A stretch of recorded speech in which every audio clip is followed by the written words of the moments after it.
I guess kind of before we get into the nitty gritty of it, just is there anybody that's kind of out this fall, or anybody that's kind of coming back from anything in terms of injury wise? Yeah, Sharon won't pitch this fall.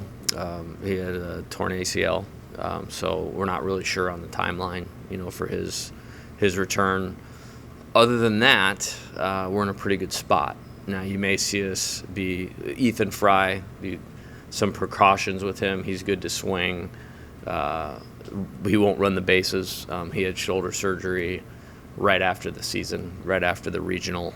A lot of credit to Ethan for kind of sticking it out there. I mean, he got hurt in the 4th week of the season and was able to be a good contributor, even with that. But he should be back to full health, no restrictions by the season. And like I said, if you're not really paying attention, you wouldn't notice anything because he can hit.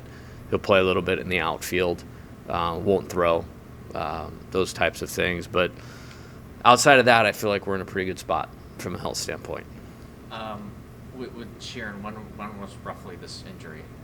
In the summertime. Okay. Yeah. But your legs feed your arm as a pitcher. Yeah. And so there's 2 elements to the recovery. There is, the ACL in itself. Like making sure it can move, and structurally that's in a good spot. But the last thing you want to do is end up rushing him back from that, and then there's a change in delivery and mechanics, and he's obviously a big guy, and then putting the elbow or shoulder at risk. And so there's 2 elements of it that we were going to be really careful with. And then just, I guess, with Shores, we're talking to him here in a few minutes. Just what have you seen from him, I guess, this offseason? How does he look? And just how does he kind of maybe put this injury behind him and kind of full force in the next year? Yeah, he's chomping at the bit. Like, he's been ready to face hitters for a while. He'll pitch on Sunday this weekend. Super proud of him. The 23 season, obviously everything went right. There wasn't really a ton of adversity. If you ask me, the low moment of that season was honestly when he blew his elbow out on a 97-mile-an-hour fastball against Tennessee to strike a guy out to end the inning, and knew that it would really impact our team in 24 by not having him, and it certainly did, but the credit goes to him. Like I had mentioned this, I think, to you guys the last time that we spoke. Had we advanced one more week, there's a possibility he would have been usable in the College World Series had we advanced. So he's doing great, and super happy to have him back out on the mound. He's got a great presence to everything that he does. I think he's shown some good leadership skills, with the pitching staff, and obviously an important part of what we're going to do in 2025, and it's his time. I would say, outside of Paul, I mean, you're talking about probably the most talented pitcher that we've recruited since I've been here, and he's got the right kind of character and makeup. I think we all saw flashes of that as a freshman. If I'm not, well, I know he started opening weekend, as a true freshman, so on that team. So that speaks to his ability. We had him in the games against Arkansas and Tennessee with the game on the line as a freshman. 2 great teams. So I can't wait to get him rolling. Since he was almost healthy for even at the end of the last season, if you guys advanced, what does this summer sort of look like? Yeah, so he pitched or threw to live hitters, I believe, twice after that time. And then we went into a break or like a stopping period, shut down.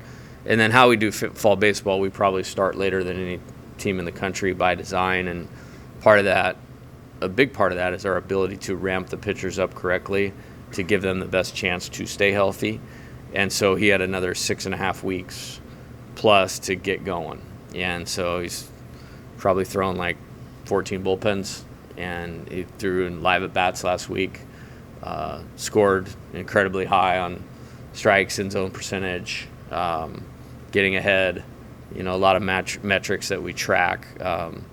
He won out on, which was great to see, because one of the things you look at when a guy hasn't pitched since April of 2023 is how quickly does the command come back, and the early returns on that for him are great. And I think you mentioned that, the slider is a pitch that he's been working on as he's been recovering. Mm-hmm. Like, what were some, I guess, specific things that you guys wanted to see from that pitch, whether it's shape? Yeah, I think it's just, hitting's about pitching is about deception. It's about disrupting timing of the hitter, and your ability to change speeds, go a long ways into your ability to do that. I think he's a unique, lower arm slot guy for his height. And so if that comes along, has a chance to tunnel very well between the fastball and the slider and be very difficult for a hitter to deal with. And so, we'll keep working on all of that. He's obviously a guy that's going to pitch a lot for us. So you'll see us do some different things in the fall where we're working on things with him. We may have him bring some things into an outing where he might just be able to blow a hitter away, or great sinking fastball or great changeup, where we may use that pitch a little bit more just to continue to develop it.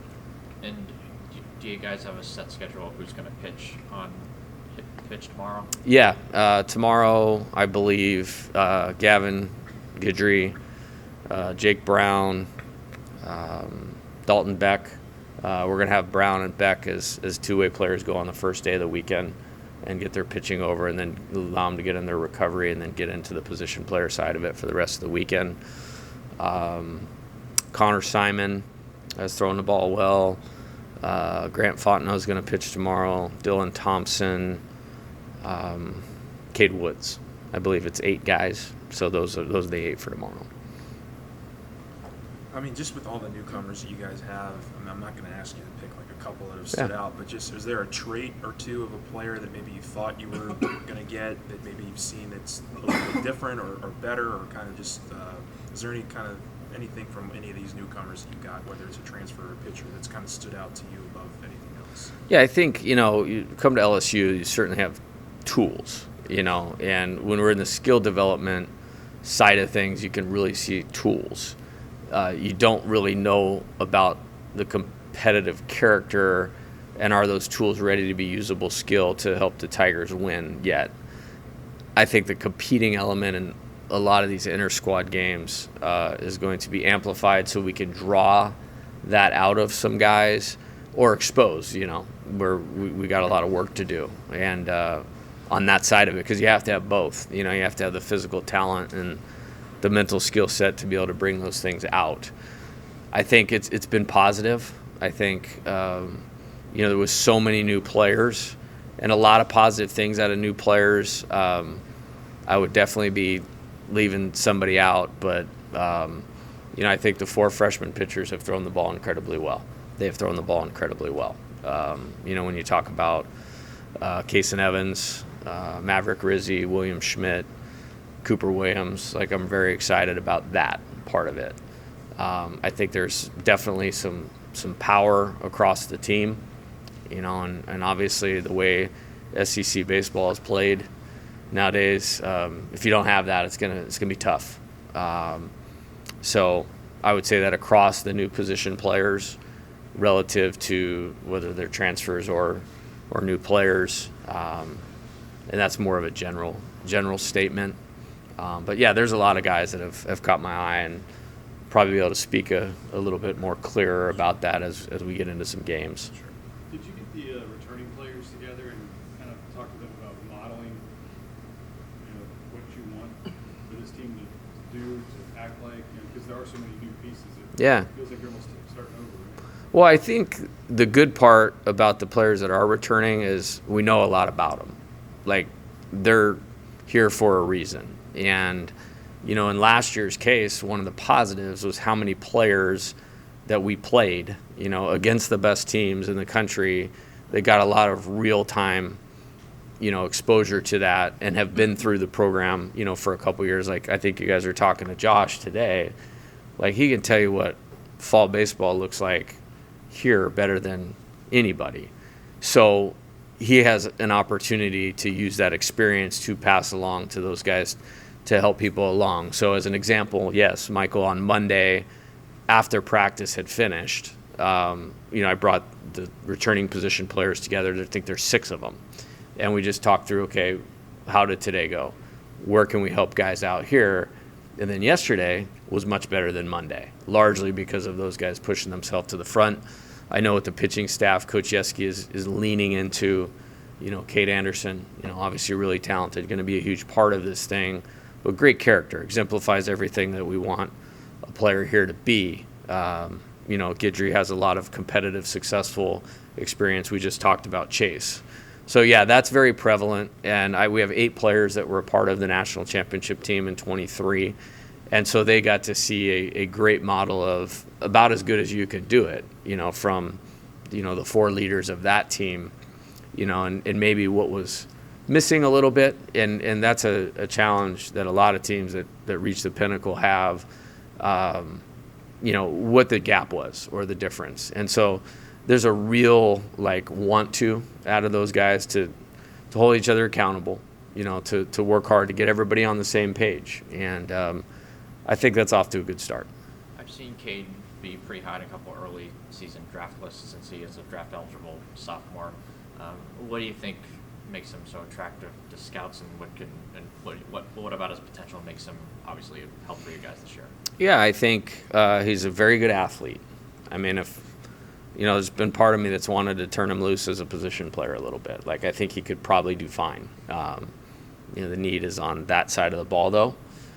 So he's a great athlete. He's left-handed. He throws multiple pitches for strikes. He has some good qualities within his pitches that grade well, with professional baseball. He had successful experience, last year. Had some wins, had some good starts.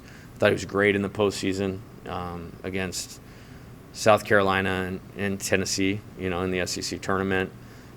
Quick inning against Wofford in one of the elimination games. And, he was elite against North Carolina in the game that we won to get back to Game 7. And, it was tough, honestly, not to be able to use him in that game. We did that looking out for his best interests. But how he looked those previous 2 weeks, trust me, there was a big part of me that wanted to use him in that game. So I think there's a lot to like, but, it's about what's ahead, and he's doing the things now that I think he needs to do to be a really good pitcher for us. Planning on him in the same vein like we talked about with Chase. You may see him work on tightening up things that maybe he wouldn't do in a real game just to get the guy out, but we feel like can advance him for the season. What are you looking for out of Jaden? Yeah, he's in great shape right now. I think we've cleared some good hurdles with him, meaning to Jaden's credit, he tried to get back last year. I think he took the mound at right around 14 months, which to me I think is still, you're going against the grain or the odds. And he wasn't quite ready. And we were able to get him to the Cape Cod League at 16 and a half months or 17 months where, there was arm was good. There's no problem. He pitched 10 times, I believe, and got a lot of the, hey, I'm getting back to pitching after being hurt for a long time out of the way.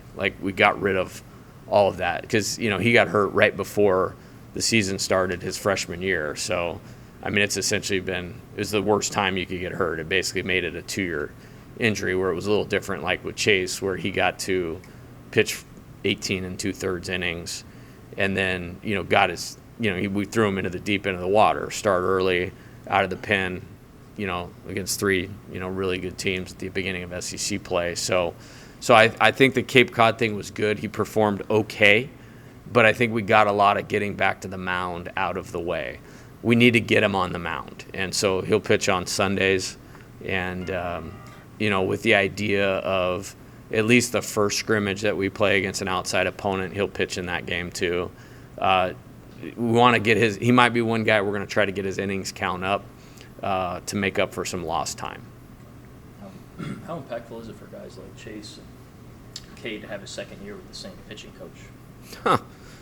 How about the head coach? It's great for the head coach to have that.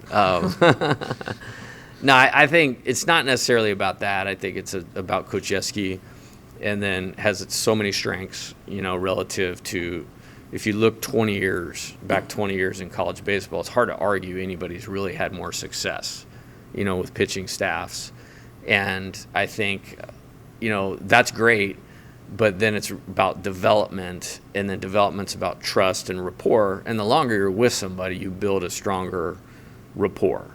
And I think there's maybe a little better understanding of what he's pushing to the front. I know our second year, the first year I had him with me at Arizona was COVID, so we're only 15 games into it. But we hit that next fall, kind of rocking and rolling with a lot of returners and some really good newcomers. And we went to Omaha. I feel a little bit of that same type of vibe, whether they're in the classroom doing mental skills training, when they're in the pitching lab with, him working with them mechanically, or some type of game management deal with getting quick to the plate or securing the ball, along with working the TrackMan, the Edgertronic camera, analytics. Jamie Tutko, huge part of the development piece of the pitchers here. So I feel great about how all that's going. And now they're shifting a little bit from that training element to now compete, go get ahead and then go finish the guy off. And so now the pitchers need to learn how to separate from that to this. And here they have all of it at their disposal, which is great. But I think maybe a better question for, a pitcher that you talk to, the appearance of it is it's been very beneficial that this is a second year with a pitching coach. What have you seen from Gavin in year 3 this offseason, and then what do you see? Yeah, we had him go do a very specific development program this summer, he was not in town, to try to attack some things that we think could help take him to another level. He went out and he did that. He's improved his body a little bit in terms of strength and size, and is in a good spot. I thought he threw well last week with live at bats. Obviously, there's an elite outlier pitch there that he always has in his back pocket, but improving the others, I think he showed last year at the end of the year when those were good, he was really hard to deal with. And then you could get the innings count up. And so excited about that. And he'll go tomorrow, and excited to get him going. We have time for 2 more for Jay. Do you plan on platooning catcher? I'm sorry? Are you platooning catcher? It's just wide open. So we had a meeting yesterday with them. This is what's important. This is what you're evaluated on. So, in our live at bats last week, I think all of them hit a homer. So there's real power for all 4 of the real power for all 4 of the players. They've been impressive in the hitting sessions, but the defense is the king there, and we have to get better at that spot. Alex certainly did a great job at bringing a lot of leadership skills, and we won when he caught. And that was the predominant reason, he played all the time at the end, because we won when he played. So can we drag that out of them by, the pitcher, are they a really good servant to the pitcher? Do they receive pitches really well? Games about strikes and balls, or balls and strikes. So are they really good at that element? Are they really good at the blocking piece, so the pitching staff can throw the entire arsenal? And then the throwing, they all have great arms too.